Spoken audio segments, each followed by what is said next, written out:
Welcome back to the pharma search. Today's topic discuss किया था energic drug.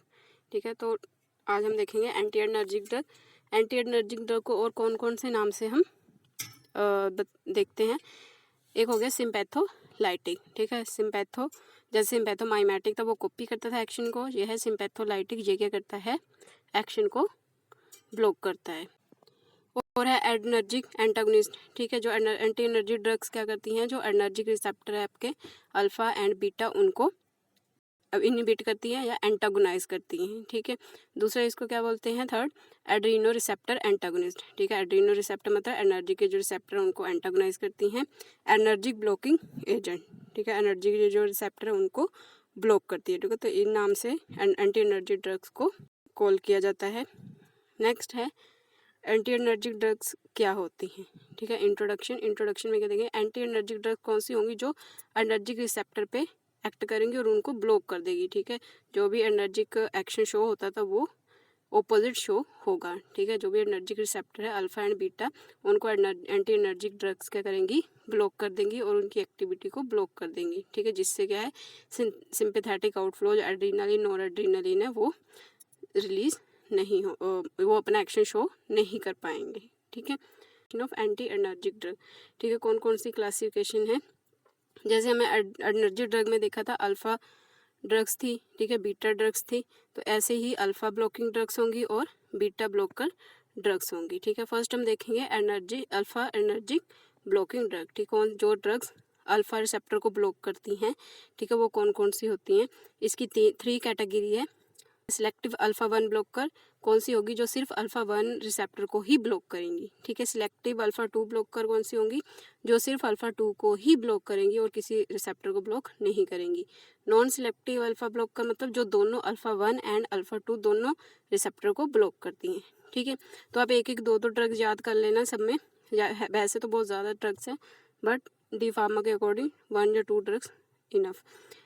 तो first है सिलेक्टिव अल्फा 1 ड्रग्स कौन सी होगी, जिनके पीछे जोसीन लगा होगा। ठीक है, जोश से जो, जेड से जोश हो गया। ठीक है, जोसीन जिस ड्रग्स के पीछे लगा होगा वो होगी सिलेक्टिव अल्फा 1 ब्लॉकर। ठीक है, प्राजोसिन होगी, टेराजोसिन, डोक्साजोसिन। ठीक है, selective alpha 2 blocker yohimbine. Non selective जो अल्फा 1 एंड अल्फा 2 दोनों को ब्लॉक कर सकती हैं वो है फिनोक्सीबेंजामिन एंड फेंटोलामिन। ठीक है, जो फेनोक्सीबेंजामिन है ये आपकी इरिवर्सिबल ब्लॉकर है और जो फेंटोलामिन है ये आपकी रिवर्सिबल है। ठीक है, इरिवर्सिबल मतलब रिसेप्टर पे अटैच हो जाए तो इजीली ये रिवर्स, उसका एक्शन रिवर्स नहीं होता है। ठीक है, पेंटोलामिन क्या है आपकी रिवर्सिबल नॉन सिलेक्टिव ब्लॉकर है। ठीक है, तो ये होगी अल्फा एनर्जी ब्लॉकिंग ड्रग। उसके बाद है जो अल्फा एनर्जी ब्लॉकिंग ड्रग्स है, इनके बारे में हम कुछ देखेंगे। इंट्रोडक्शन, जैसे फिनोक्सीबेंजामिन मैंने बता दी ये इरिवर्सिबल एंटागोनिस्ट है और फेंटोलामिन क्या है आपकी reversible blocker of alpha 1 and alpha 2। उसके बाद है बीटा एनर्जिक ब्लॉकिंग एजेंट। ठीक है, ये भी 3 कैटेगरी में है, first generation, second generation and third generation. First generation कौन सी होगी, non selective beta blocker. Non selective मतलब जो बीटा 1 एंड 2 दोनों को ब्लॉक कर सकती हैं। ठीक है, सेकंड जनरेशन में आएगी आपकी सिलेक्टिव बीटा 1 ब्लॉकर, जो सिर्फ बीटा 1 को ही ब्लॉक करती हैं, वो सेकंड जनरेशन में आएंगी। थर्ड जनरेशन में अल्फा और बीटा ब्लॉकर, जो अल्फा को भी ब्लॉक कर सकती हैं और बीटा को भी ब्लॉक कर सकती हैं, इनको कॉमन ड्रग्स बोलते हैं। ठीक है, जो अल्फा बीटा दोनों को ब्लॉक कर सकती हैं। ठीक है, तो first generation non selective beta blocker कौन से होंगे, प्रोपेनोलोल एंड टीमोलोल, जिनके पीछे एल लगा होगा वो होंगी आपकी नॉन सिलेक्टिव बीटा ब्लॉकर या फर्स्ट जनरेशन। सेकंड जनरेशन में जो सिर्फ बीटा 1 को ही ब्लॉक करती हैं, एटिनोलोल, इस्मोलोल, बिटैक्सोलोल। ठीक है, थर्ड जनरेशन में अल्फा और बीटा ये दोनों ड्रग्स इंपॉर्टेंट हैं। कार्बिडोल सी से कॉमन, मतलब कॉमन है, अल्फा और बीटा दोनों पे एक्ट करती हैं। ठीक है, 2 ड्रग्स है ये इंपॉर्टेंट, कार्बिडोल, लेविटोलोल। ठीक है, तो ये होगी बीटा ब्लॉकर्स। ठीक है, उसके बाद कुछ इंट्रोडक्शन देखेंगे हम बीटा एनर्जी ब्लॉकिंग ड्रग्स की।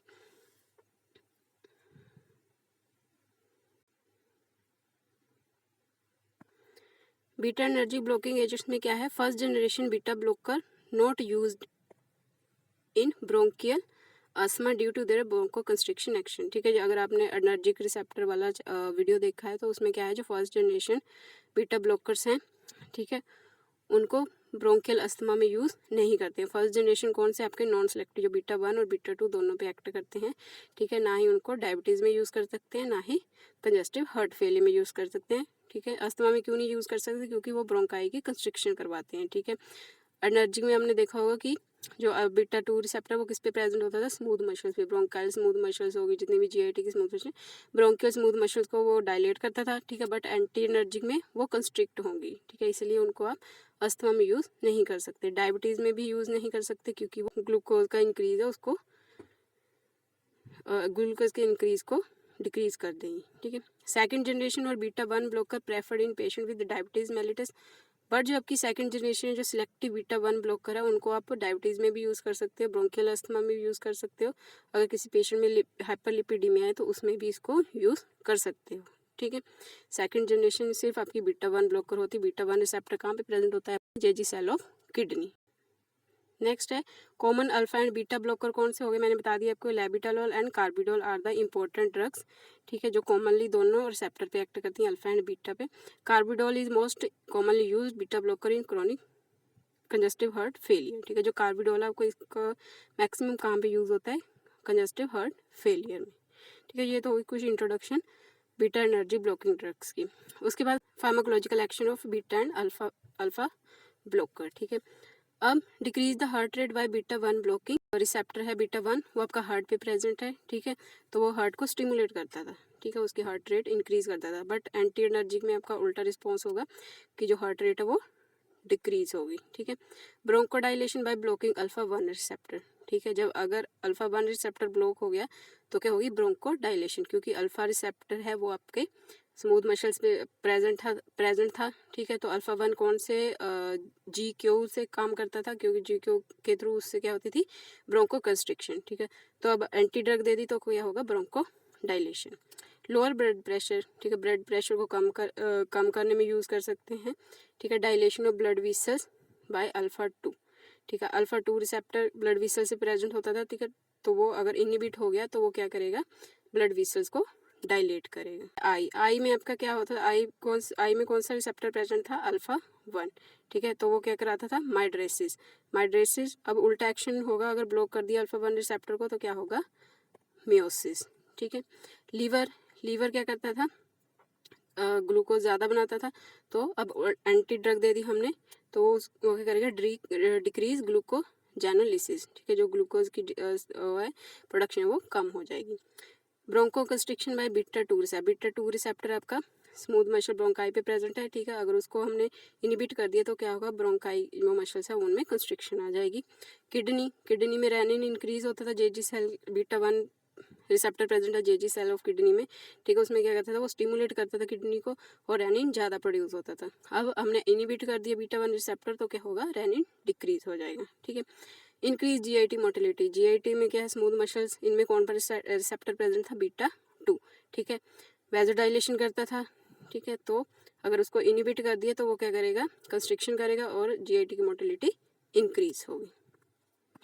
तो ये था आपका pharmacological action of anti energic drug. Next है इंडिकेशन, कौन कौन से इंडिकेशंस में आप एंटी एनर्जिक ड्रग यूज़ कर सकते हो। ठीक है, टू ट्रीट हाइपरटेंशन। अगर आपको इसका फार्माकोलॉजिकल एक्शन एनर्जिक ड्रग का पता है तो आप इजीली लिख सकते हो कौन कौन से इंडिकेशन में एंटी एनर्जिक ड्रग यूज़ करते हैं। To treat hypertension, use in the diagnosis of फियोसाइटोक्रोमा। हम हाइपरटेंशन में यूज़ कर सकते हैं। ठीक है, अल्फा बीटा ब्लॉकर्स है जो।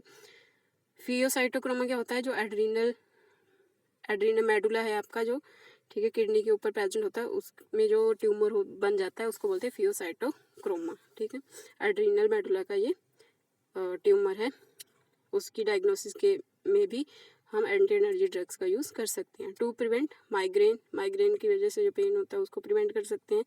Beta antagonist use to treat arrhythmia. ठीक है, जो बीटा एंटागोनिस्ट है उनको हम arrhythmia, angina, hypertension and glaucoma में यूज़ कर सकते हैं। उसके बाद कॉन्ट्रा इंडिकेशन। ठीक है, कौन कौन सी कंडीशन में हमने एंटी एनर्जी ड्रग को यूज़ नहीं करना है। फर्स्ट है अल्फा ब्लॉकर को हम रेनल फेलियर में, हाइपरटेंशन एंड ब्लैडर स्टोन में यूज़ नहीं कर सकते। ठीक है।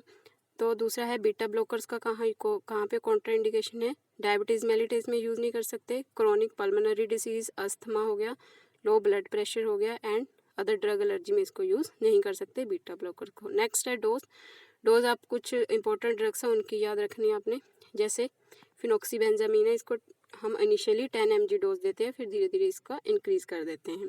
नेक्स्ट है प्राजोसिन की इनिशियल डोज 0.5 mg होती है, फिर इसको धीरे धीरे इंक्रीज़ कर सकते हैं अप टू 4 mg।